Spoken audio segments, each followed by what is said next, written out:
And now, the Lowe Post. Welcome to the Lowe Post podcast live from Los Angeles, California, where the season is right around the corner. It must be, because Kevin Arnovitz is sitting on a couch across from me in a hotel room, and we're going to talk about the NBA. How are you, sir? I'm very well. How are you? First, I would be remiss if I did not say that last night I had 12 delicious bacon-wrapped dates that you, sir, you made them. I did make these, which is kind of funny because I didn't eat pork for ages. And, but the bacon wrapped date with the Parmesan inside the date, wrapped in the bacon. Appropriated from Chef Suzanne Goyen, Los Angeles chef. It became my dinner. I didn't have a dinner. That was my dinner. I don't know how to do it. I don't know how to cook anything. It's embarrassing. You believe I kept a kosher home for years? Wow. And now look at me. Just bacon overflowing, just trays and trays of bacon coming out of your oven. Grease and Tupperware in my fridge. Here we are. It's Monday. We're recording this on Monday evening Pacific time. Lakers media days, and all the teams that are going to China and Japan and India have their media day in 4 days. So we're here. The offseason's over. We're here. Oh, yes. Clippers Sunday. We're here. A Sunday media day. That's obnoxious. And we do this every year. This is probably the fourth one of these. We each pick our 5 most confusing teams. You could define confusing however you like. I define confusing in that I see a high level of variance in what their win-loss record could be. Some people define confusing as like, how is this all going to fit?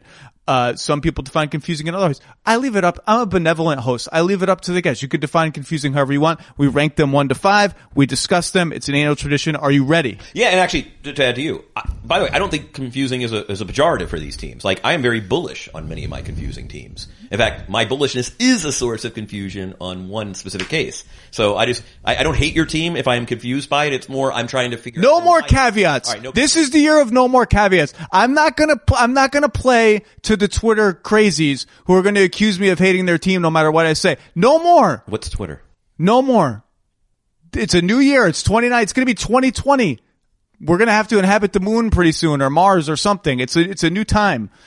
Okay. Without further. Oh, and by the way, I think in the past we've had, I would say, over under 2.5 teams overlapping. I'm curious to see. I think this year I'm going to predict less overlap. There are more teams where I'm like, ooh, that's an interesting team. Kevin Arnovitz, your most confusing team for the 2019-2020 NBA season. The Boston Celtics. Not even on my list. Okay. We're 1 for 1. Start. Now, and I'm bullish on Boston. Here's what's interesting and confusing to me. So, Kemba Walker is now going to be running the show there. This is one of the most pick and roll reliant players in basketball. This side of Trae Young, who's still very young, or JJ Barea, who's just a novel, kind of a bench guy. And typically, I mean, Kemba has been down in Charlotte. These have been pretty simple constructions schematically. We're talking about high pick and roll, high double pick and roll. It's been fun to watch him kind of diversify his attack. He's gotten to be really, really good. He's gone from being kind of a fastball pitcher to a guy who, throws off speed. He more Conley-esque. He can spot angles. Like, I loved watching Kemba Walker grow up as a pick and roll point guard. And Conley was the comp for him 5 years ago. It's like when they extended him, it was like, well, he's, little, he's kind of wily, good in and out dribble. Like, his ceiling is probably Conley. Defensively, he's not ever going to get to where Mike is or was. But offensively, he has the best in and out dribble in the league. He does stuff with the ball that is obscene. And he reads in a way that he didn't 3-4 years ago. I mean, it's been fun to watch him grow up. Now, Boston, and here is source of confusion. Over the last couple of years, I think 24th collectively over the last 2 years in pick and roll frequency, right? This is not a pick and roll team. Now, I do think that, it's not that they haven't deployed a fair amount of spread ball screen action, right? Like, they certainly do. And I think there's this notion that, it's Brad Stevens, every play is ballet, and it looks something like the 2013 Spurs. No. I mean, it's actually, I think, more conventional. It's really an amalgamation of a hodgepodge of styles. But what I'm not so much confused, but curious about, and I can't get my kind of head around, is how is this going to look? Because I'm trying to picture Kemba Walker in kind of that particular very conventional. He's very good at it, but it is very conventional stylistically. In the context of that supporting cast, other ball handlers, it's so funny also just looking at the personnel. It's amazing how quickly like a 3-year and an option deal goes. Do you realize that Gordon Hayward's on his last definite, he's got an option for year 4. And this is his last Celtics season, possibly. Some interesting trade possibilities with Gordon Hayward this season. I'll get into them another time. So that's the source of my confusion. It's just you have to me, a point guard in the league who is defined by his individual style as a point guard as any in the league, going to a team that is, not really. I mean, Kyrie certainly used the pick and roll, but it's just new. It's going to be new for the Boston Celtics. It's going to be new for Jason Tatum. It's going to be new for Brad Stevens. It's going to be new for everybody, for Marcus Smart. There are a lot of ball handlers. Kemba can certainly play off the ball, but he's been that guy who controls a conventional pick and roll attack. That is what he does. He is in a team that has not absorbed that traditionally. It's new and it's old. So honestly, I probably would have put them on my list, except I already talked about them with Simmons extensively, so I didn't want to overlap too much. But it's new and it's old in this sense. Kyrie's beef with Boston's offense was, you didn't just run 50 pick and rolls for me every game. The beef that Tatum and Jaylen Brown and Gordon Hayward and other people had with the offense last year was, you still ran too many Kyrie pick and rolls. So everyone was disgruntled. Too many pick and rolls, too few pick and rolls. And so I think in Brad Stevens' dreams, the way you would solve this is a little bit of Tony Parker-ish stuff where Kemba brings it up, gives it up, circles around, maybe gets it back, dribble handoff, high speed pick and roll, kick over to Tatum, drive, kick over to Jaylen Brown, corner three. That's the dream. We saw that movie last year and it didn't quite work out as well as the Celtics hoped and everybody was unhappy. And that was with a guy in Al Horford who really doesn't care if he shoots 8 times a game, 5 times a game, 12 times a game. So if they start Kemba, Brown, Tatum, Hayward, Cantor, 5 dudes who all need the ball. Yes. Could be a very potent offensive lineup. Defensively, it's good 2-3-4, terrible, not terrible, well, bad 1-5, bad Walker Cantor. That's not a good pick and roll defense combination. No. Although I'm not as worried. There seems to be compensation. And we've seen this year after year where, that guy's going to that team. Is it going to hurt the defense? No. I mean, even Boston with Kyrie. This is a higher degree of uncertainty, though, with their big man rotation, to the point that wouldn't surprise me if Enes Kanter opens the season coming off the bench and they start a center who is maybe a little bit more defensive oriented and doesn't need the ball as much. But I'm with you. I think just on pure talent, they will win a lot of games. I do too. Brown and Tatum, we do this thing where guys, we expect linear development and it doesn't happen and then we get down on them. One of those guys is going to pop this year. I don't know which one. One of them is going to pop. So I think they're going to be really good, but I agree with you. We haven't talked about Smart. Where does Smart figure into the closing lineup? He's probably not going to start. Where does he figure in? There's an argument, by the way, that he should start and maybe one of the ball dominant guys should come off the bench. Just how do you prevent next season from turning into last season? Beyond Kemba is a much more cheerful personality than the guy who left. By the way, all your questions this is why I'm excited for this season. More excited than I've been in recent seasons. I'm going to thoroughly enjoy watching kind of the assembly of the puzzle that is the Boston Celtics in the first 6 weeks of the season. I think all of these questions are fascinating, including the Smart question. Defensively, again, I mean, God, Cantor. It's a calculating. I would keep my eye on Robert Williams. I think they're going to give him a chance, and it wouldn't even blow me away if they gave him a chance to start. Really? I keep coming back to that. Is why not? Even if it's a Keith Bogan's 4 minutes and you're out, and here comes Cantor, or here comes Tice, or here comes the French guy that's coming over. I don't know I just feel like he's going to get a chance. Because I just don't see the utility of Cantor playing with all those guys. It'll be Mark Ivoroni to Enes Kanter's Thurl Bailey. I guess. Yeah. What else about Boston intrigues you? It's a big year for Brad Stevens. Yeah. I mean, listen, we've had the Stevens conversation at length, right? I mean, I think, in some ways he might be the kind of the parable of maybe coach gets too much credit when things are going great, too much blame when things go poorly, and just, and also to me, it's been that conversation I just think I've been having with everybody, I feel like, which is, that crisis of faith I'm having with the culture stuff. Does it even really exist? I mean, if culture is so precarious and so fragile that that even the mighty, sort of Brad Stevens, what they built in Boston is so susceptible and vulnerable to it, is it meaningful? Or is culture a 3-game winning streak, as Daryl Morey once said? I think it's meaningful. It's not as meaningful as having a superstar player. Right. But Daryl Morey's team had a ruinous culture last year and they had to wrench away a big part of it again and reach away to get another big part that may or may not fit well.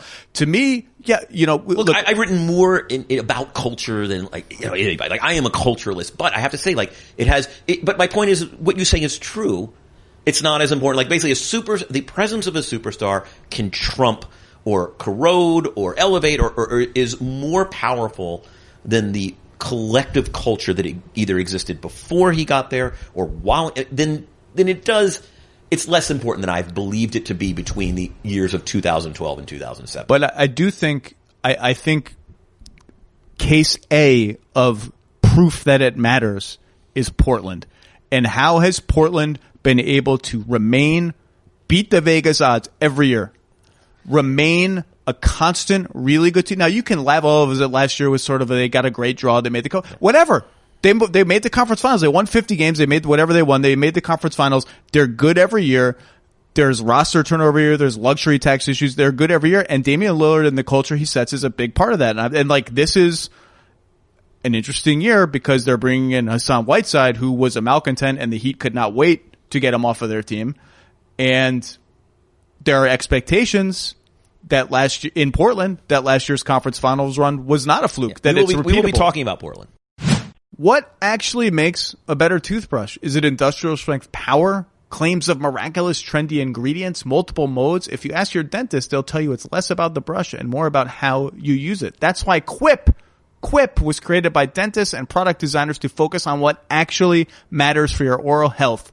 Healthier brushing habits. Quip's sensitive vibrations that have a built-in timer. They guide gentle brushing for the dentist recommended 2 minutes with 30-second pulses ensuring an even clean that tell you switch sides. Quip automatically delivers brush heads to you every 3 months for clean new bristles right on schedule. That's important because you're not going to remember to do that on your own. The sleek, intuitive design is simple to use and comes with a travel cap that doubles as a mirror mount. Handy. These thoughtful features make brushing something you actually want to do twice every day. Imagine that. Good habits matter to live a healthier life. So help form fresh oral health habits with Quip. Quip starts at just $25 and you get your first refill pack free at getquip.com/low. My last name, the name of this podcast. That's getquip, QUIP.com/low for your first refill pack free. Getquip.com/low. I'm going to pivot from the usual protocol and go right to my list because I have a team that if we don't get to that is the protocol. No, usually I let you go for 2 or 3 because is it really? It's my show. I know the protocols. My number one ranked most confusing team.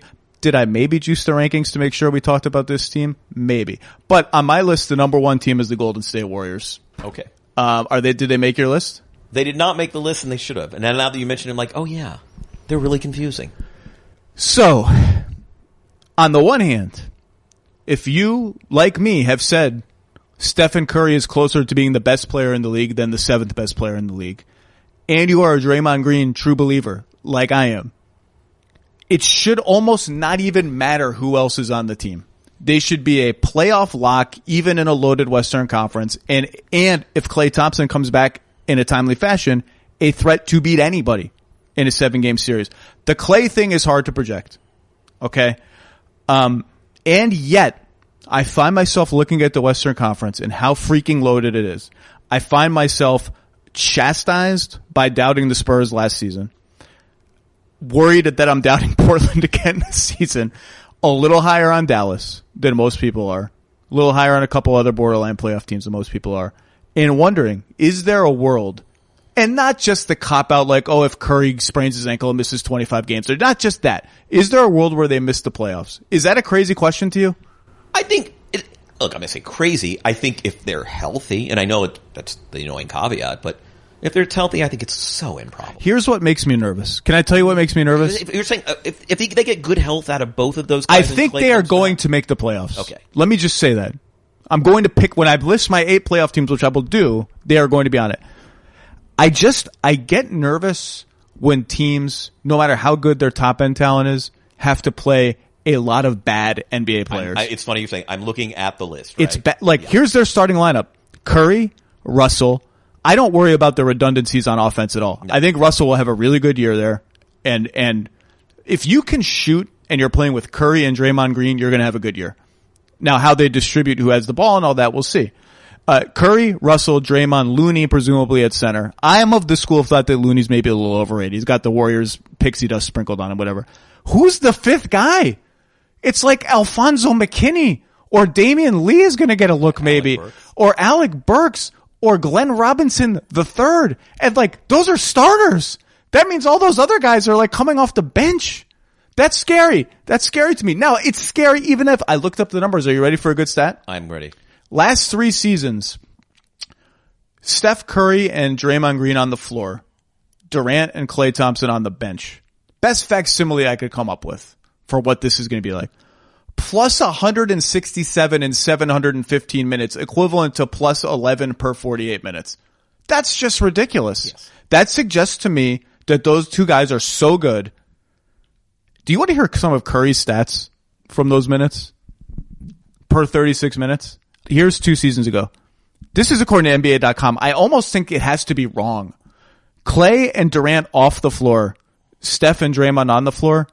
45 points per 36 minutes 2 seasons ago for Curry. 43 points per 36 minutes last year. I think he's going to win the scoring title. Forget the MVP. I think Curry's going to win the scoring title. I think again, 66 games, MVP and scoring title.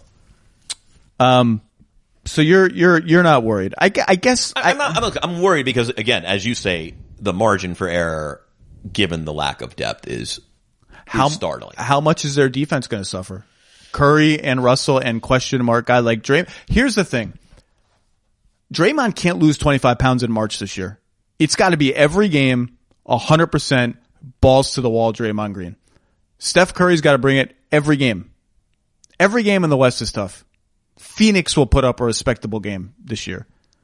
These guys have been to 5 finals in a row and are coming off 3 years in which they could just loaf every regular season game.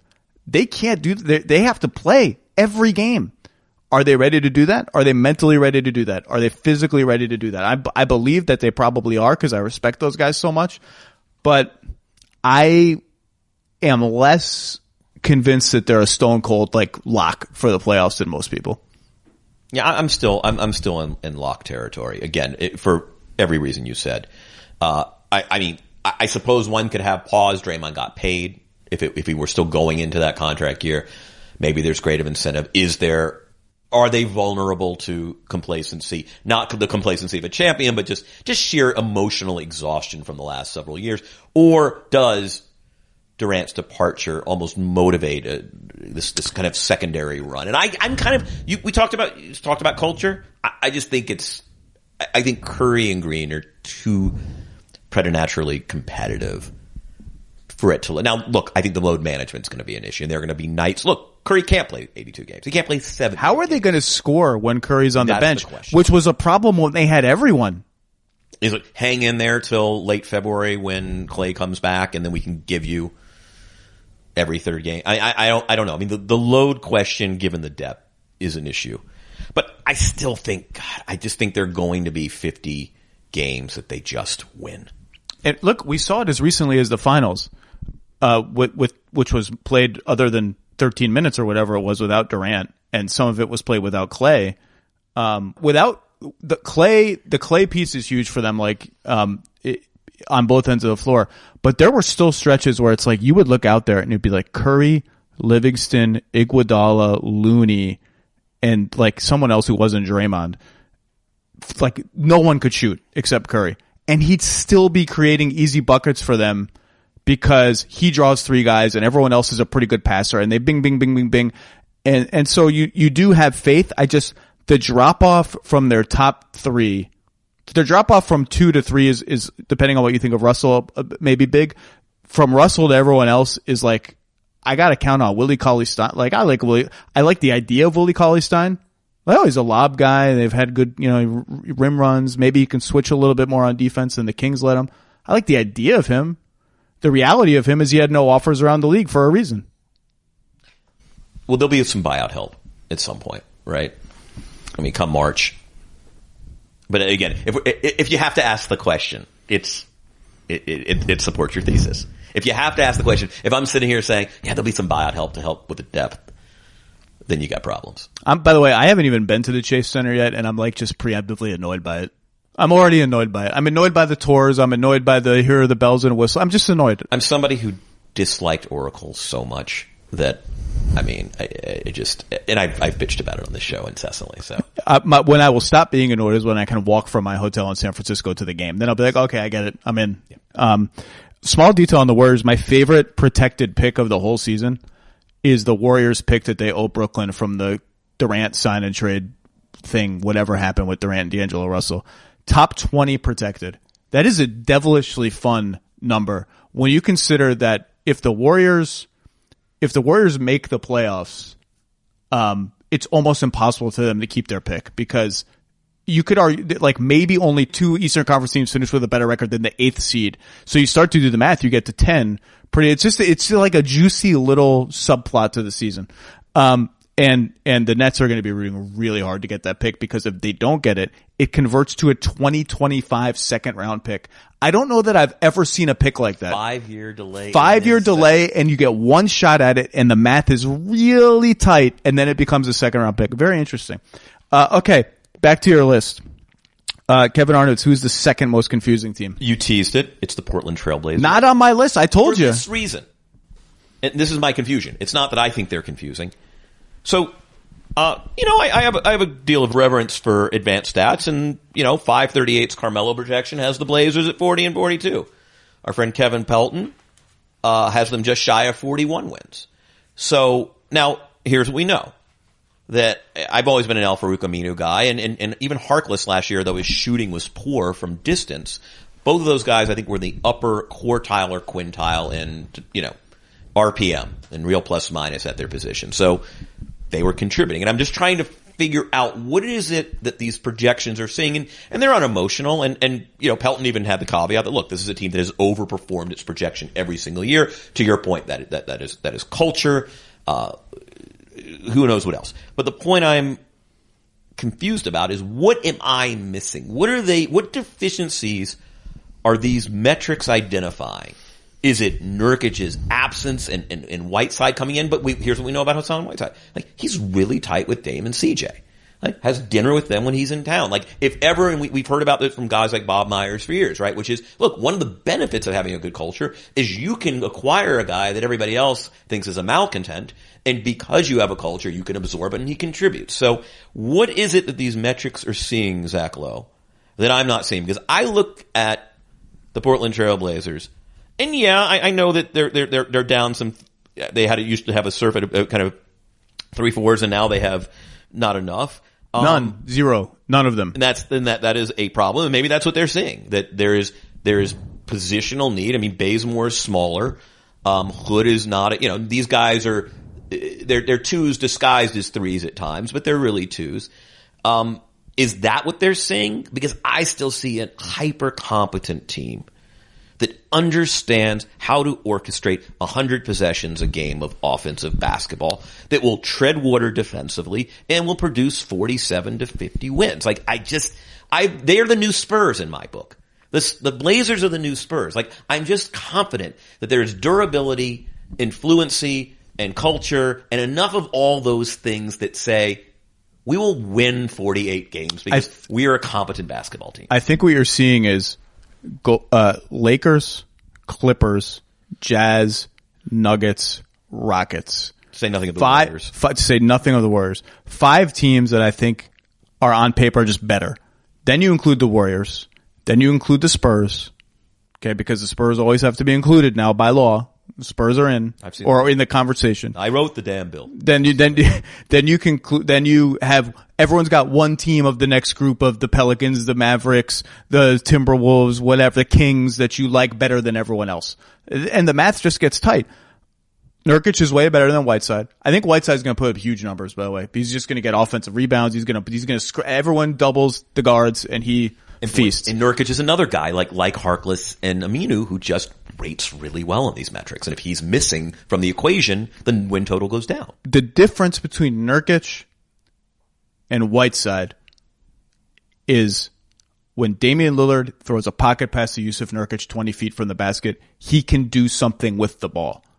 Whiteside is incredibly laborious. He does not pass. I'm not sure what he's going to be able to do in those situations. Cantor got just barely good enough at it. Those side pick and rolls where there's no one on that side. He just barely good enough at making the next play that they could limp in. It was still deliberate though. I mean, still. And Whiteside's another level of slow. He might also want to shoot mid-range jumpers. That was always his dream in Miami. It's just jack mid-range jumpers every game. But to your point, they have point guards, shooting guards, and centers.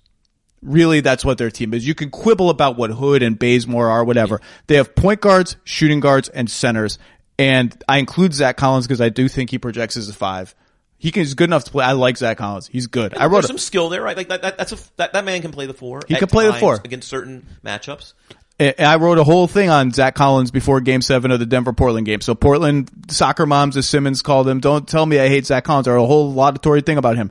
Other than that, you got your Anthony Tollivers, you got your Mario Hezonias. God bless him. I wish you were good. I know. I was thinking. I gave you an opportunity to talk about Hezonia. Even Simons, who everyone is incredibly excited for, and I am not educated enough to tell you how good he's going to be this year. He's another guard. They have this emptiness in the positional spectrum that makes me a little bit nervous. Which is so ironic because, right, for years it was, God, these guys have these 3-4 hybrids, in spades. So I get your confusion. I think they are at risk of missing the playoffs. I haven't decided if I'm going to pick them to make the playoffs. I feel fidgety saying that because, again, they win 6 more games and I don't want to expect them to win every year. So I don't know. Sometimes for inspiration, you just have to look up. My wife and I were just in Europe and I said the most underrated thing that you can do is look up when there's all sorts of cool stuff up. For more than 60 years, the Goodyear Blimps are cool, has fueled greatness on the gridiron by providing aerial coverage of some of the most legendary moments in college football history. When the Goodyear Blimp rises above a stadium, it inspires players to reach higher and rise to the challenge of the game's biggest moments. Now it's your turn to go further with Goodyear. Discover tires made to rise above the rest. Learn more at Goodyear.com. Goodyear, more driven. I think my spidey senses are telling me that the next team on your list, team number 3, is one of the teams on my list. So I'm going to take a risk, and I'm going to go back to you for your third most confusing team. All right, my third most confusing teams is the San Antonio Spurs. Not on my list! My God! Okay, go. Well, I mean, it's the same... I'm probably stealing from, last year, which is... And again, maybe it's just a function of having hung around the league too long, which is... There are 3 primary scorers. I'm already bored listening to you talk about DeMar DeRozan and LaMarcus Aldridge. I'm bored. I changed the channel already to the Kings game to watch De'Aaron Fox running. No, talk about them. It's fine. No. It's like what is identity, right? This is just the Spurs have ceased being the Spurs in every possible respect. It's throw it to LaMarcus on the left block. It's DeMar. By the way, all these guys are really good at it. DeMar is the second in points per chance among the high ISO players in the league, of which he ranks 3rd. LaMarcus is second in post-op and 3rd per chance. Rudy is top 10 in efficiency in ISOs. Rudy Gay had a crazy year last year. So I applaud the Spurs. They can create better percentage shots for low percentage shooters better than any system. But it has ceased to be the Spurs as we know it. Can we just say that it is over? And I don't mean that in a defeatist sense. It's just stylistically, this is the team that beat everybody with the pass. And I turn on Spurs basketball, and it's just a different product. And I understand. Unless the bench is playing. Which is one of the reasons they're confusing, is that last year they exceeded max. Yeah. When Murray went out, I was like, well, they're really in trouble. Then White went out, and I was like, oh my God, they're in enormous trouble. I love Derek White too. Well, so we can get to that in a second, but. They were not one of my teams, so I didn't do a deep dive on them, but they were negative, I believe, with DeRozan and Aldridge on the floor together and walloped everybody when Mills and Bellinelli and Bertans were running around. Is that replicable? Can you do that again? Maybe you can. I don't know. Yeah. I mean, not with Bertans, obviously, but it's just, I just miss it. I miss watching the Spurs because I'm just not somebody, and I'm a big DeMar DeRozan fan individually, but I don't tune in anymore. Someone asked me in the league, what would you pay? Because he's an interesting contract extension candidate. It would be a very Spursy thing to do of let's just stay afloat for a while, extend this guy who's literally a human flotation device for your team. He's just, Huge on it. DeMar DeRozan. Oh, DeRozan, okay. I would run away so fast from that contract extension. So someone asked me, so what would you pay him? What would you pay DeMar DeRozan? What's a fair salary for him? And I said, I don't even think that's a fair question for me because he will immediately reach a market value that I would never pay. Like, it depends what kind of team you're trying to build. What do you want to do? If you want to win 45 games, he's awesome. If you want to win a championship, at the rate you're going to pay him, you should just get out of the conversation because you're going to have to pay 25 to 30 million to get him on your team. If you tell me I could get him for the mid-level and I'm trying to win a championship, sure, but that's just not how the market works. So I'm just out of the whole conversation. Again, what do you want to do? By the way, very excited for the delayed DeJounte Murray season, though. I mean, I hope we get it because those guys don't talk anybody up there. And they were talking him up in September and August last year. They don't let that kind of stuff out. And they were saying, wait till you see him play. I know, I remember. Wait till you see. And I really hope we get a chance to do it because it's really the reason I'll tune into the Spurs. Because if he's not there, So they have an interesting question right off the bat. Who do they start? Now, you could tell me that it's irrelevant. It only matters who finishes the game. So fine, who finishes games? But do Murray, DeRozan, and White all fit together? Is there enough size on the wing defensively, and is there enough shooting on the perimeter offensively? Because those three guys all are saying, I'm a starter, I'm a starter, I'm a starter. I'll bet you they don't start all three of them. I bet you they start four. I mean, the one nice thing that Murray gives you is the ability to start him irrespective of the size of the other perimeters because he is just so spidery. Like, he's a guy who, now, I think it's going to take some time, but he's a guy who could truly, he can guard a three. I mean, because there are no threes, right? I mean, a three's either a four or a two. I mean, so I just feel like Murray gives you defensive flexibility. Now, I am with you. I don't know that they'll start all three, but Murray, that's one of the things we love about him he does afford you that flexibility. I could see them bringing White off the bench as sort of he fills every gap. He fits in every lineup. We'll start Bryn Forbes. He's a shooter. Because Murray is not. Yeah, well, maybe I don't think Murray's going to shoot threes. I think even the optimistic Murray projection was he's going to have a nice mid-range jumper this year. Now, long term, I kind of like their team. I like. We'll see what Damari Carroll has left in the tank, but I just don't think you can have enough of those 3.5 guys who could shoot. Guys that are between are tweeners, and they just win games. They'll get in the playoffs. If they're getting in the playoffs, someone's in trouble.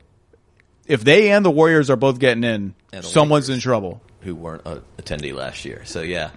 But I strangely like their team.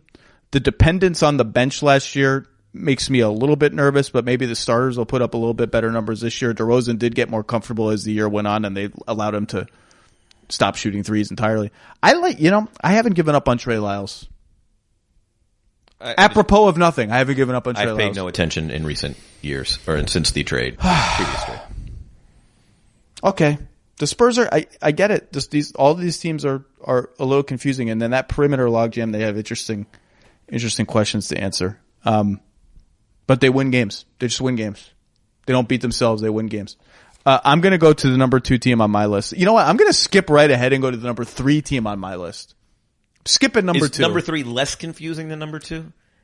I just think they're more like the thematic they're more interesting and they have better uniforms and they play in a better city. Okay. The number 3 team on my list is the Miami Heat. Okay. Did it make your list? They almost made my list. Oh my God, we have not had one. They're on my list every year though. So I think that was kind of part of it. I just don't know what to make of them. I don't know what to make of them. They have Justice Winslow and James Johnson and Derrick Jones Jr. 3 big 3 to 4, small forwards, power forwards, whatever you want to call them now. I mean, James Johnson's obviously more of a 4, so I think is Derrick Jones Jr., but three bigger guys who, whether you believe Justice Winslow's shooting from last year or not, he's going to have to prove it. They have 2 shooting 5s in Myers Leonard and Kelly Olynyk, who are going to have to play some with Bam. We don't even know if Dragic is starting anymore. They're huge, they're weird, and they have a sort of a just minute by minute challenge of how do we get enough defense and size on the floor without compromising our shooting. And it goes both ways. Like when they go small and Bam is the center, okay, so what's your small ball lineup? Is it Butler, Dragic, Winslow, Johnson, Bam. Does that have enough shooting? They're a very interesting team. This is the weirdest menagerie. It's a very strange team. I mean, first of all, are you cool with Winslow at the point if it comes to that? I don't. Yeah, I mean, like, Okay. but if they bring Dragic off the bench, which they might, yeah. I think the 3 set starters on their team are Butler, Winslow, and Bam, and the other 2 positions are open. Waiters or Dragic will get one. Olynyk or James Johnson will get the other, I think. You know, they might be a really good defensive team. They could be. I mean, could you see them rank like second, third defensive efficiency? That's a little much. They were 7th last year, I think. The bottom line is this. Bam is by far their best defensive big. Yes. That's what I'm thinking. It's like you talk Bam, Butler, Winslow. I'm just like, that is a defensive. He's their best defensive big. James Johnson, you know. But if he's out there without Olynyk or Myers Leonard, let's just say Olynyk because he's going to be way ahead of Leonard in the rotation. Yeah. Do they have enough shooting? And if he's out there with Olynyk, can they defend? Now the numbers last year were very good. They were +5 per 100 possessions with Olynyk and Bam on the floor. I think Olynyk's one of those guys that like it's not as bad as it looks. No, against starters because every team still starts big, right? And so if you play those two together, what you would like ideally is for Bam to defend centers. So he's around the rim, he can blow up pick and rolls, which means Olynyk, who's 7 feet tall and not that fleet of foot, has to guard stretch fours. You have small ball fours running but your around the floor. starting stretch fours are such that he can survive. Yeah. When the teams go to their real lineups, that gets a little dicey. And then, you know, the funny thing is like Winslow's. Yeah. Well, then look, I mean, and then you bring in James Johnson and you just make lemonade. I like James Johnson. Always have. You know, I just love him in defending the 4. I like him as this is now a street fight and he is the 4. And yeah, he's not a great shooter, but he'll move the ball. He can, you're right. It is a weird menagerie of players. All of whom I kind of like for a reason or two, right? There's nobody on this roster I'm like, ugh. But you're right. It's just a weird assembly. What do you think of the persistent rumblings and bumblings that they're interested in Chris Paul? Depends what you want to accomplish. I mean, what do you want to? I mean, you know what the Heat want to accomplish. As long as Riles is there, they want to try to win everything. I mean, look, he would be an instant up. I mean, he would solve a lot of problems. Long term, they got 93 guaranteed next year. I mean, how do you construct the deal? I mean, what's attractive? Well, I mean, the Heat.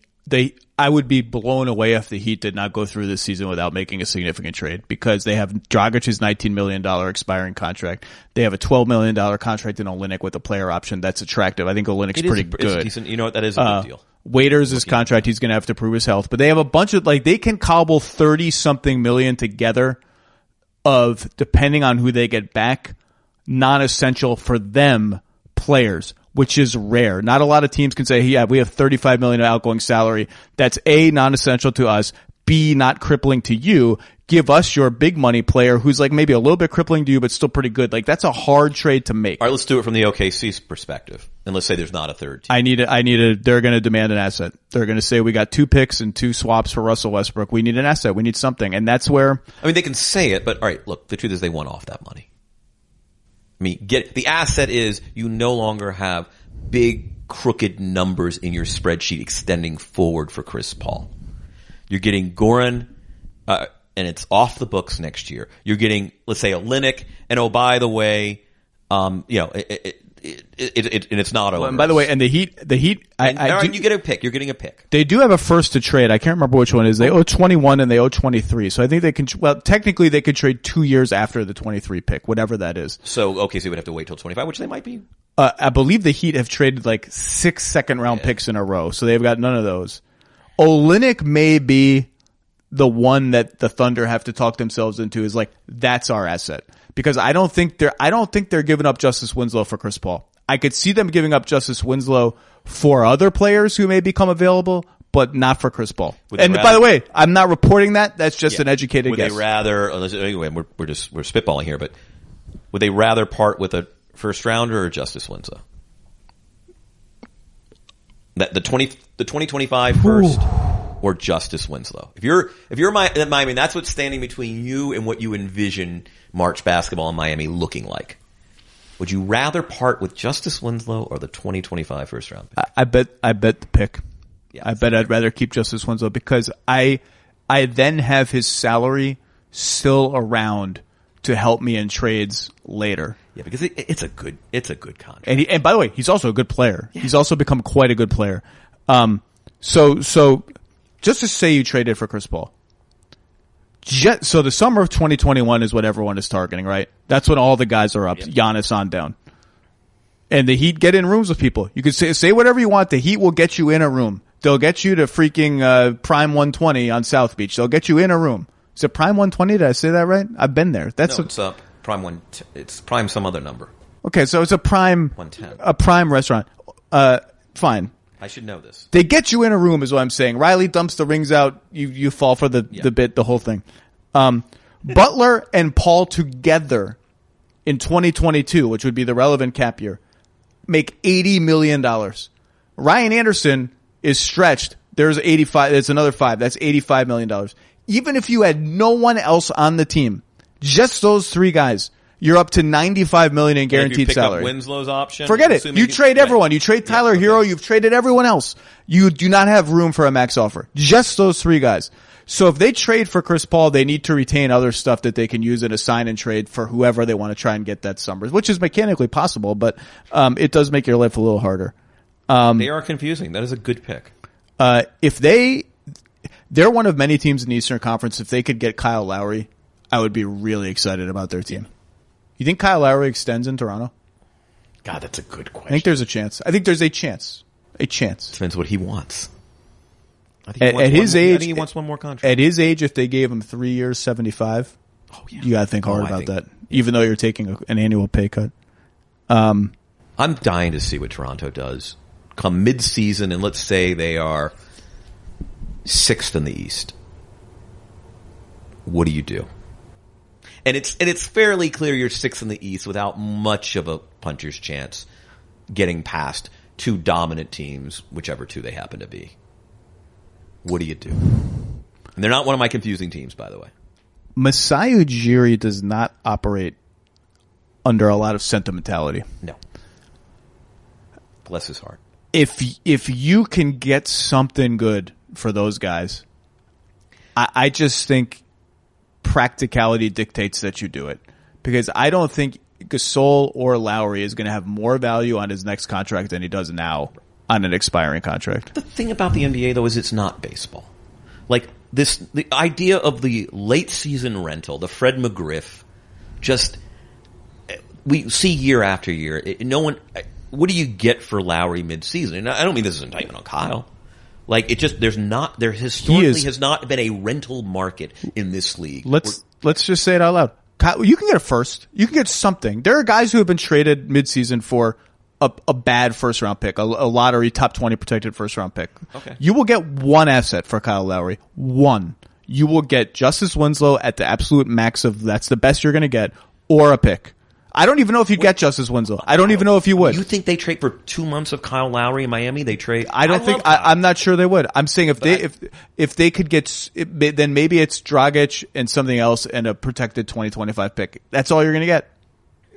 But you get something. It's better than nothing. Right. By the way, can I just say, did you read the Mitch Kupchak, James Borrego exclusive interview with the Charlotte Observer? I did not. I just don't know. You need to read it tonight. Okay, I'm putting this in my pocket. So they do this interview in order to explain themselves. It's their version of the Steve Mills statement of on July 1st, like the record-setting we screwed up free agency statement. It set the land speed record for quickest, it's not even July 2nd yet and we're already sending out a press release. Kupchak says on the record, Kevin Arnovitz, that they were blindsided by Kemba Walker making the All-NBA team and becoming eligible for a Supermax, which is a lie. It's a lie. It's either a lie or you're so bad at your job that you need to be fired on the spot. I hope it's a lie, because if it's not a lie, that's the worst transgression. Then He says, "What? Why didn't you?" He's asked, "Why didn't you just trade him? If you know you're not going to offer him this money, why didn't you just trade him?" So, Kupchak again says on the record, "Well, the best offers we got were lottery protected first round picks. We didn't think that was worth it." Okay, you know what? That's better than nothing. It's better than nothing. It's better than Terry Rozier at $18 million a year. It's better than nothing. And more to the point, 2 seasons ago, they could have traded Kemba Walker for something better than a lottery protected first round pick. I'm pretty sure Cleveland would have given them the number 8 pick in the draft that became Sexton. So like I just, as an aside, I read that and I was like, this is insane. This is insane. This is on the record. This is just, it's embarrassing. Anyway, enough Charlotte talk. They're not confusing at all. No, there's nothing confusing about that, right? They were not a contender for this list. I'll just say this. I like Miami. I'm excited about Miami. I think it'll be a really good defensive ball club. If Dragic is healthy and can make a prerequisite amount of catch and shoot threes, I think they're interesting. I think Butler is invigorated by being the guy. Now he's a guy that as the guy is only going to take you so far, but maybe further than they've gotten in the last few years. And I think Spo is reinvigorated by having a guy. I think their whole democratic dribble handoff, this and that, it ran its course. It's time to have a guy again. No, it's the Quinn Snyder problem. I mean, at some point, creativity is wonderful and invigorating in and of itself, and it gets exhausting at just the same. I'm also very excited for Bam. You were a Bam. I love Bam. You're a Bamophile. I want to see Bam do stuff, like a lot of stuff.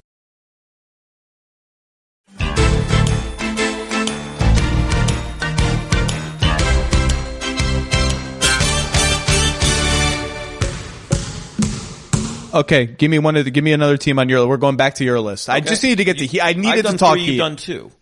Yeah, I just needed to talk Heat. Second though. Okay, I have the Brooklyn Nets. Okay, I don't have them. I have the Brooklyn Nets. I want to lead with the good news, right? Like I'm excited for this organization and for all the things that have been said, and nothing of this is original. It's not just that they signed marquee players, right? Like they have been developing late first rounders, LeVert and Jared Allen. They have been developing second rounders in Dinwiddie. They have been finding undervalued reclamation projects like Joe Harris, and now they're going to try with Taurean Prince. This has been a very good organization in the last few years after being, let us not forget, an absolute laughingstock that was fleeced by the Boston Celtics. And it's good to see. I think that one of the nice things about having a young guy who is improving by the day on your roster, who you're paying a little more than $6 million over 2 seasons to, is that you don't have to sign a 31-year-old center to a 4-year deal. Well, you do if his friends tell you to. That's the thing. And by the way, I like DeAndre. But he's a 31-year-old center who doesn't have range. And you have a guy that is just like it. And I guess that's if it's a condition, it's a condition, right? He should have played last season with a postal bag over his shoulder. He was mailing it in so badly. It was embarrassing. It was bad. And I typically like a satchel with envelopes overflowing out of it. But I'm a little sad because this is one of those Stockholm syndrome teams. Like I know I have Clipper friends who. There was something when like Eric Gordon and Al Camino were traded to, for Chris Paul, there was like this trace of sadness, right? Because it wasn't really the Clippers anymore. Now it was a team that acquired mercenaries. But I'm a little sad. I'm not so much confused. I'm excited for the Nets. They're going to be an important, relevant team for a very long time. It is long overdue in a wonderful borough of New York. But I'm gonna miss, I'm confused about my emotions because I'm gonna miss the thing they were building. And I realize the goal in the NBA is to win a championship, not to delight your fans and spectators with overachievers who play with grit and heart and win a single game in the first round of the playoffs. But it is just, we go back to that culture thing. It's sort of like, okay, I mean, for all this stuff they were building you're not building a culture. You're building a resume to put in front of a superstar so that you can acquire him, no matter how little the superstar has demonstrated they're in themselves a culture broker. And I just think it's interesting. Like, maybe Kyrie's going to be great there, and maybe it's going to be beautiful, and maybe they make the conference finals or semifinals or show themselves, acquit themselves well this season, and then next year with Durant it all puts together. Maybe it is. But I'm going to miss the old Brooklyn Nets project, though I am happy for the organization that they got what they want. It is going to be weird to watch them this season and have to remind yourself in the back of your head that that guy's coming, that the 7-foot guy with the silky jump shot who can score from all over the floor, some version of that is coming. I'm less interested in them as a basketball team in 2019-2020 than I am as a what is their next move team. Because I think on paper, I'm pretty confident that the Nets are what they are, which is like a nice playoff team, like a 45-win team. I don't think they're a special team without Durant. I just think I didn't find them confusing in that regard. But they have a lot of interesting decisions to make. Notably, they're one of the rare teams that went out and got 2-star free agents and have a lot of trade assets left over. Do you cash those in for a 3rd star? I think they'll look hard at some of those things. They also, interestingly, now they may not care because they have Durant waiting in the wings, but you go through it. Brooklyn, Boston, Utah, Portland. There are a lot of teams with big ambitions this season and a giant hole at power forward. And there are going to be a lot of available power forwards, starting with Kevin Love, but you'll have everyone that the Knicks signed. 7 of them, whatever you know why everybody has a hole? Yeah, the Knicks got all of them. Everyone Orlando's got. Davis Bertans, Jay Crowder. Like, one of these teams with these players is going to be smart by trading them early, by getting ahead of it to a team that starts off badly and is desperate and getting more value than they would by waiting, because there's more of those guys than there are teams that need them, but there are a lot of teams that need them, including Brooklyn. I'm not that confused by Brooklyn, but we'll see how they do. Yeah, it is actually. It's funny you say. I mean, there are a lot of trade chips there. They have all their picks. No, they owe 1 pick. I'm sorry, they owe a pick to the Hawks. They have the Warriors weirdo pick that we talked about. They have a Sixers pick that they're going to get this year. LeVert's a trade asset. I don't know what Taurean Prince will become. What do you think of Cruz? Kurucs has some legal problems to sort out. Dinwiddie is a trade asset. Allen's a trade asset. Imagine being Jared Allen. You might lose your starting spot because this dude is friends with the other That's guys. That's what I'm saying. Like, it's something just, I know, look, if that was the condition, if that was a true condition. But like, it just kind of, and I love what Jared Allen tried to do last year. I mean, guy works really hard. You know what I would really be interesting is, I don't mean to be precious. DeAndre Jordan's a good player. Like, what? Yeah. I don't know if he was a good player last year. He has been a good NBA player who made lots of money. And by the way, himself, was one of those guys. And is not making, by NBA standards, some obscene amount of money on this contract. No, and actually it's like, it drops below 10, I think. I wonder what would happen. I have a feeling I know what would happen. If some team tried to sign Giannis's other brother to like a 2-year, $6 million contract. That would be interesting. I think the league would be interested in that contract, because it's just like, when do these favors become like unreasonable favors? Like, when do they become less like when do they become cap circumvention, essentially? This was not a case of that, obviously, but I'm just saying, I'm not interested in the Nets. People, do you ever feel like ticketing websites make getting to the event difficult on purpose? It's as if they're so big and so unwieldy they can get away with not caring about the customer experience. But with millions of live ticket events and price match guarantees, SeatGeek has proven there is a better way. You can search for sports tickets, music tickets, comedy tickets. The NBA season is right around the corner. Go to your favorite NBA arena. SeatGeek has the tickets you're looking for all in one place. No more going to 17 secondary market sites. It's all on SeatGeek.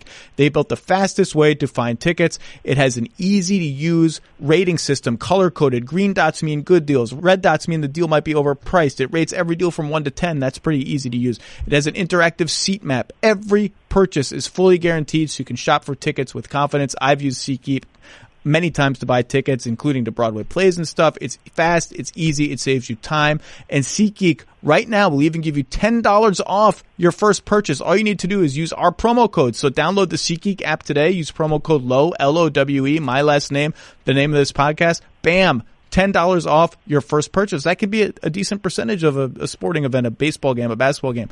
That's promo code Lowe for $10 off your first purchase with SeatGeek. Can we do one of my teams now? Mm-hmm.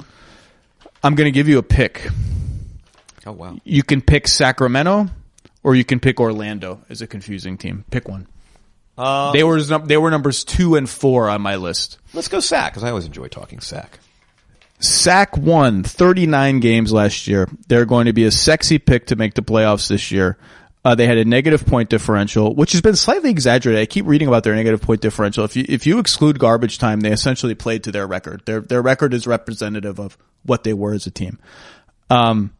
They have the antithesis of the Warriors problem. The Warriors have the problem of playing bad players. The Kings have 11 to 12 legitimately solid NBA players. They're deep. They're deep. And that's going to create lots of interesting possibilities for them. But I find them confusing because I don't think they know or can know what their best lineups are. And it is going to be very interesting to see how they sort out various positional log jams, starting with, do they get Bagley anytime at center? If they don't get Bagley anytime at center, does that mean Barnes is a 3 again, full time? If Barnes is a 3, does that mean Bogdanović comes off the bench all year long and doesn't play a lot of crunch? Like, they just have a lot of interesting questions. I'm a fan of the work of Dwayne Dedman, Trevor Ariza, Corey Jones. Each of these individually I look at and say, okay, that's market value for that guy. That said, I don't always understand the rationale. That Corey Joseph contract was a bad contract. That's not market value for a backup. Yeah, point 2 guard. years, 24/6. Yeah, for That's a backup, too much. Point taken. And he's a nice player. Wow. Let me throw out. Here's my hottest take of the day. Ooh. All right. Provided you are a believer in Bogdanović. I'm a believer in Bogdanović. Oh, you don't have to. I'm a believer. I'm a believer. All right. I'm a believer in both Bogdanovićs. And you've got these log jams, and if Barnes is a 3 because you've basically loaded your roster with 4s and 5s, what could you get for Buddy Hield before you have to pay him? I know they won't do it. I know they're not going to trade Buddy Hield. I know they would never do it, but I'm just saying play fantasy basketball. It's more likely they max out Buddy Hield than it is that they trade I him. totally agree with you. I'm just saying if you were the czar and the genie in the bottle and all that stuff, and you had unilateral control over a long-term strategy that makes sense for the Sacramento Kings, and your life depends on future success, what could you get for Buddy Hield, and will he ever be worth more than he is right this moment? Probably not. Probably not. This is probably the peak of his value once he signs that next. Playing, I don't know what you could get. You could probably get a good young player and a pick. Like he has the most important skill in the league, and he's not just good at it. He is like non-Splash Brothers division record-setting good at it. Slinger, and it is beautiful to watch when it works. So to your point though, there's a certain appeal in like, let's play Fox, Hield, Bogdanović, Barnes, Bagley. Yes. Fox, Hield, Bogdanović last year was -5 per 100 possessions, and they got destroyed defensively with those guys on the floor. And I think that's like Bagley at center got destroyed defensively all season last year. And so I think they're going to try to toggle between these lineups that it's going to be hard for them to find the right. Like let's just lay it out. I think their starting lineup is probably Fox, Hield, Barnes, Bagley, Dedman. Interesting. I think that makes sense. It's an okay lineup. Off the bench, Joseph, Bogdanović, Ariza, Bjelica, Giles, or Holmes, Richaun Holmes, whoever wins the backup center spot. Those are in case of emergency, Yogi Ferrell. Yeah, that second unit might have problems producing offense. I'd like to see them stagger Fox and Hield a little bit more than they did last year. How are they going to get to Bagley? If that's their rotation, how much center is Bagley going to get to play? Should he play any center at all? How much 4 is Barnes going to get to play? It's a very strange group. And to your point, I bet they have a lot of interesting trade possibilities this year, starting with Bogdanović, who's eligible, sneaky eligible for an extension right now. Yeah. The veteran extension. But he can get 120% of his current salary, which takes him to like 12 and change. He's not going to take that. So he's eligible, but it's not real. I could see, like, I don't think it's crazy. What could they get for Harry Giles? Like, are there minutes for him? If there are not minutes for him and you don't have faith in him as a long-term partner for Bagley, now I don't think they've gotten there yet, but that's interesting. I just think there's a lot of, if they were smart, to your point, if they were really smart, the guy they'd be trying to trade is Barnes. Because he's on a declining contract. It's not as big as you think. He signed this big extension this summer. It goes down. It goes massively. down. It goes down massively. I don't really, the whole is Harrison Barnes a 3 or a 4 thing, I actually think is a little overblown because he can shoot well enough to play on the wing. And like, I don't. Oh, I think he's fine. It's really a question of what do you want on the floor. Right. But I think he's fine at both. And every team in the league needs big wings. Like, this is why he was valuable in the Warriors, because he would just stand and shoot spot up threes and guard whatever position you asked him to. He can play that role still. You just have to swallow a salary that's and too he'll high. play it for less next year than this year and less than That's the guy they should be trying to trade. The guy that they are a stone cold lock to try to trade is Bjelica. You just go through the rotation. He's getting squeezed. They can call him the backup 4 between Barnes and Bagley and the need to play Ariza because they paid him a lot of money. He's going to get squeezed. Like, he's pretty good. I mean, look, if you had it to spin it, it's 1 year. I just don't quite understand the Ariza thing. It just gives me pause in terms of what they went out and did. But I like what it looks like. I love the personnel. This is one of my favorite. I watch more Sacramento Kings basketball than I do but here's an interesting question. I also love the broadcast, by the way. Oh, they're great. I'm going to just tell the guy I love the broadcast. Last year, the sheer speed of how they played caught a lot of teams off guard. Everybody knows that's coming this year. I think they were 24th in half-court offense and 5th in transition offense. They were the third best team in the league at taking care of the ball, at avoiding turnovers, and the third best team in the league at forcing turnover. So they lived off of transition points, and they would inbound the ball after makes. Fox would be over half court with 21 on the shot clock. Drill. It was the best thing to watch on League Pass last year. Is that turnover differential fool's gold? Are teams going to be okay, now I know what's coming at me? We're just not, we can't go to Sacramento in January and we're going to walk into a win and it's going to be easy. I think they have some interesting questions to answer. If it's Barnes, Bagley, Dedmon, I suspect it might be a little slower. Yeah. I mean, maybe. I don't know. I mean, it's not like Bjelica is. Bjelica is useful, by the way.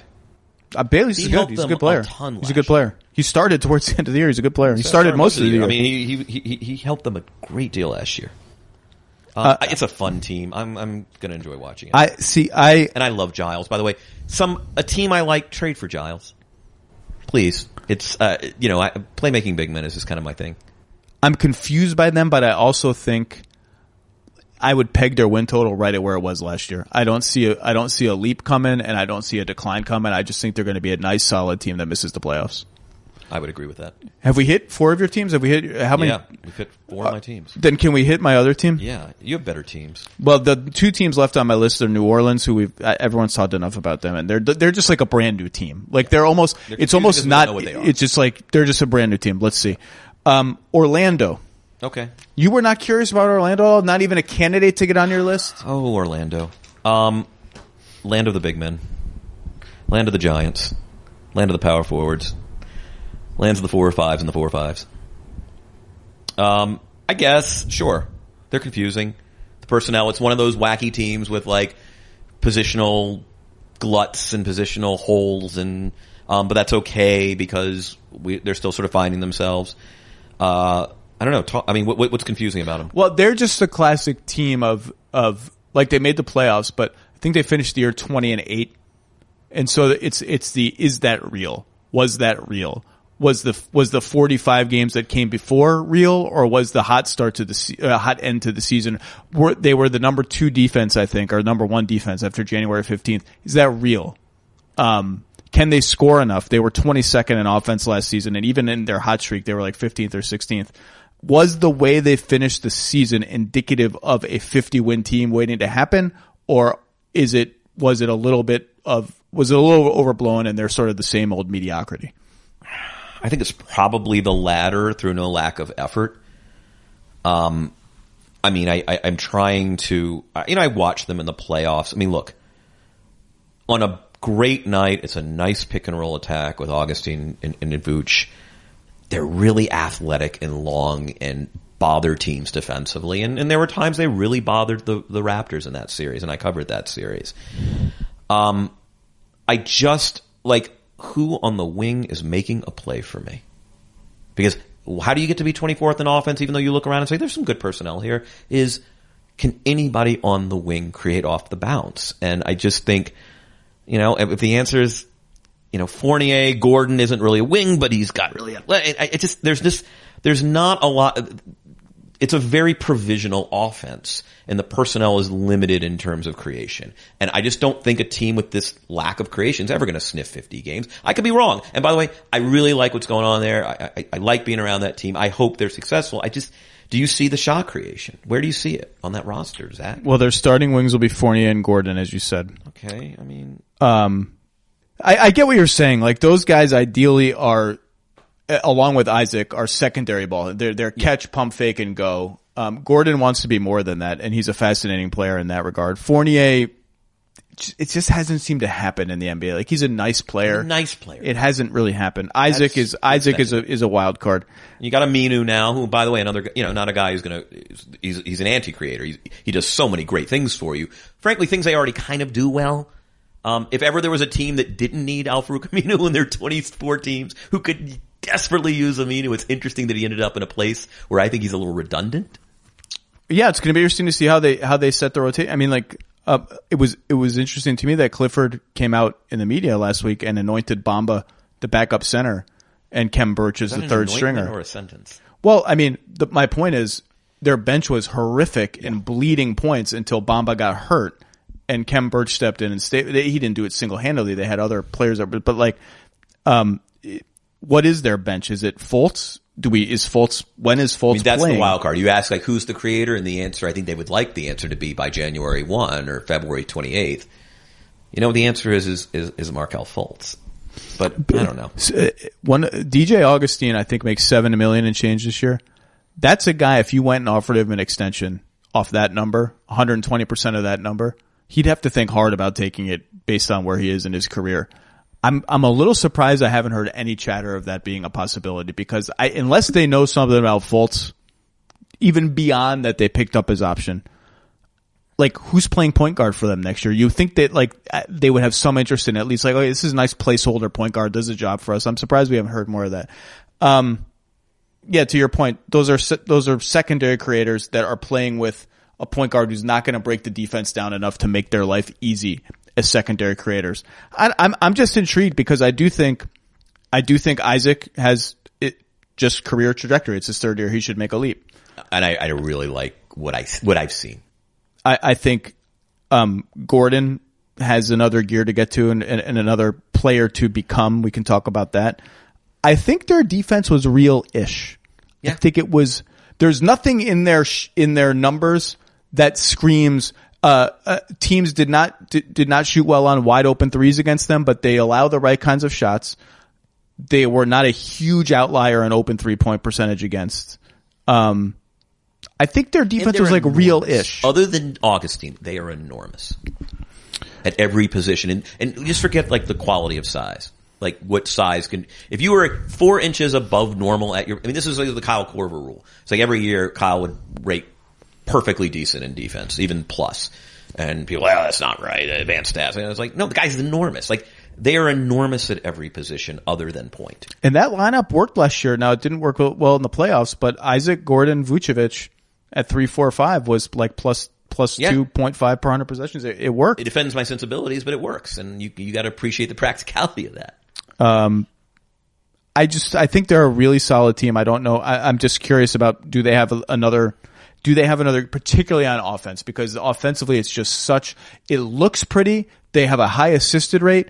The output just isn't very good. And this team is congenitally unable to get to the rim and congenitally unable to get to the foul line. They're always 28th, 29th, 30th in shots at the rim and foul shots. And it's hard to live that way. And it evinces what you're talking about, just a lack of just fucking go. A lack of guys who just get it and go and make you feel it. They don't have that. And I don't prescribe get it and go as a offensive system, but in a 101 possession game, that has to happen 18 to 24 times a night. They need a little wildness to them that Steve Clifford's teams generally have not had. And Orlando certainly has. They need some pace, some zip, some like fast break points. They need some offensive rebounds. They just need some MFers to go get to the foul line. And they don't have it. Yeah, and it's just like, look, there's certain teams you just watch, and again, it's always well choreographed and well coached, and decisions in isolation seem to be made well. But like, it's just a lot. Like when I watch Detroit and Orlando, those are teams that have to really work, and it looks effort. It's like a Mike Dunleavy Clipper team where, it was like, yeah, they ran something really nice there. That was beautiful, but it was just every time down. It's like, Utah, when they struggle, when they don't have real creators on the floor. And it's just, I watched Orlando enough and it was just like, it's just an effort. And there's not one thing you can say, oh, God, they're just misexecuting, or this is poor. This is well choreographed offense. It just, again, as you say, they need a few more of those guys, a couple more of those guys, or one more of those guys. So a talking point within their team right now is that they were whatever they were on defense. They finished the year 8th overall, but they were much better than that. They were like second top half. 1 or 2, second half. They had no players receive even a single vote for the all defense team. If they repeat that kind of performance, there's going to be a big push for Aaron Gordon to make all defense. Internally, they view him as the linchpin to their defense. He guarded the best wing scorer every night. I think Aaron Gordon should make the All-Star team as soon as this year. And I just am endlessly fascinated by him because his path being an All-Star is so obvious. It's to be his version, which is to say a more explosive and a little bit less savvy version of Draymond Green. It's to be the guy on a good team who gets you 15, 8, and 4 and plays elite defense, doesn't need to have a play called for him.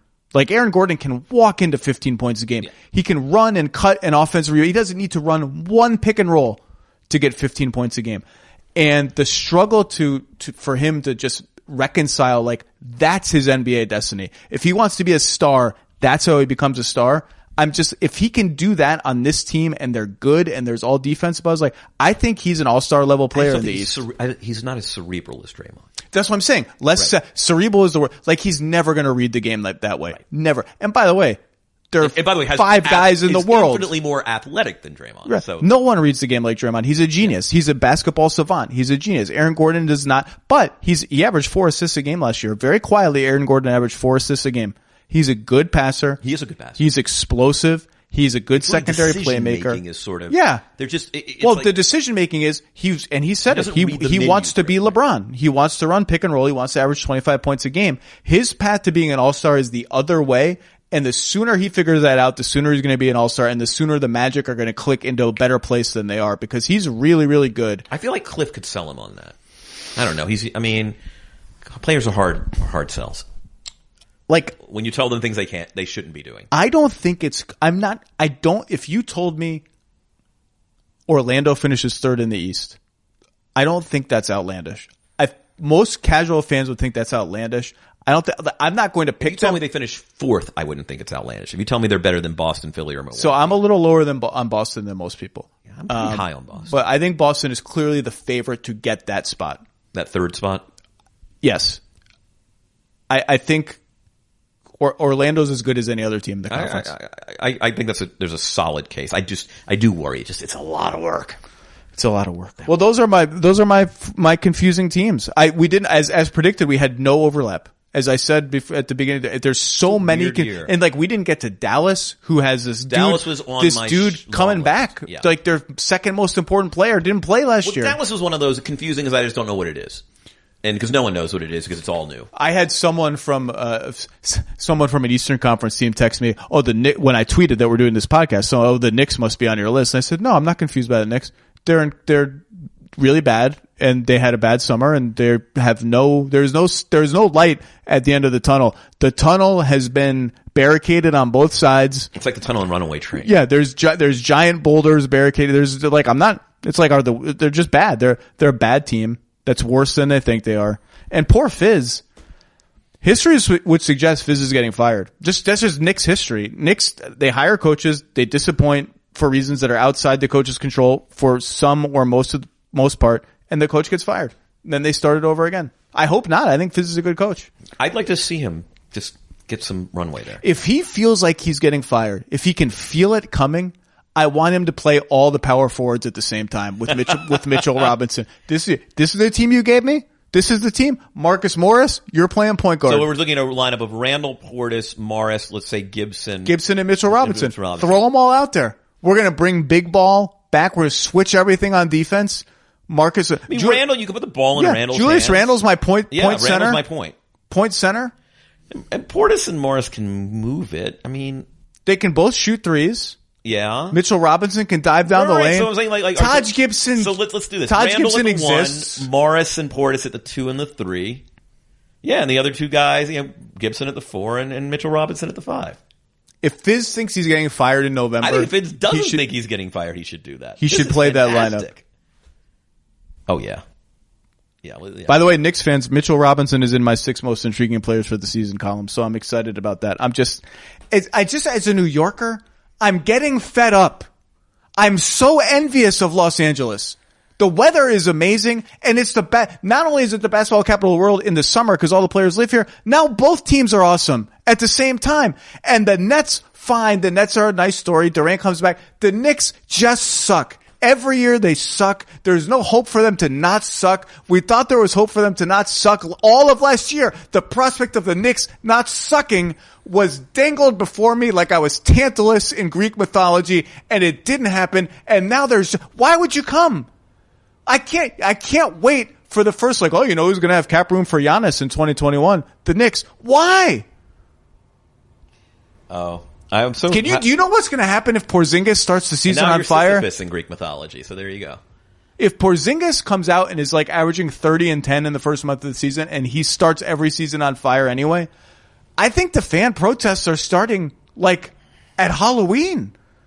If he has a big year and you traded him for Dennis Smith and 2 first-round picks that are coming somewhere down the line and cap space, what does that protest look like? I don't know. It's not your generic paper bags. A spirited Knicks protest could get really interesting. People are getting tossed out of the garden. That's going to be part of it. The random dudes are going to be tossed out of the garden because you can't badmouth Dolan within earshot of them. It could get ugly. Not that it already isn't, but I mean. And again, if they were a normal team, because KP it's the old Andy Roser. You got to sell either hope or success in the NBA. And as long as KP, even when he was injured, as long as he was present, it was hope. And unless Barrett is the guy. Right. Let's say if they were a normal team, you would say, okay, Smith's interesting. Knox is interesting. Robinson's interesting. Barrett was just a 3rd pick in the draft. We're going to suck again and get another high pick. We haven't even talked about Ntilikina, who was better for France for 2 weeks than he ever was for the Knicks so far. And we have 2 future picks from Dallas. It's just not it's not that bad of a situation. And yet I as a New Yorker, I have no hope. I have no hope that it's ever. I've crossed the bridge where I'm they're just a bad team all the time. You're invited to Los Angeles anytime. We will. It's really nice here. Gladly stamp your passport. All right, Kevin Arnovitz. It was always fun to do our 5 most confusing teams. There's a lot to be confused about in the NBA this year, which is actually a good sign. I am excited for this season more than I've been in recent years. I'm reinvigorated. I am too. I'm invigorated. I'm invigorated and reinvigorated, and I'm ready. Kevin Arnovitz, thank you very much. Let's go have dinner.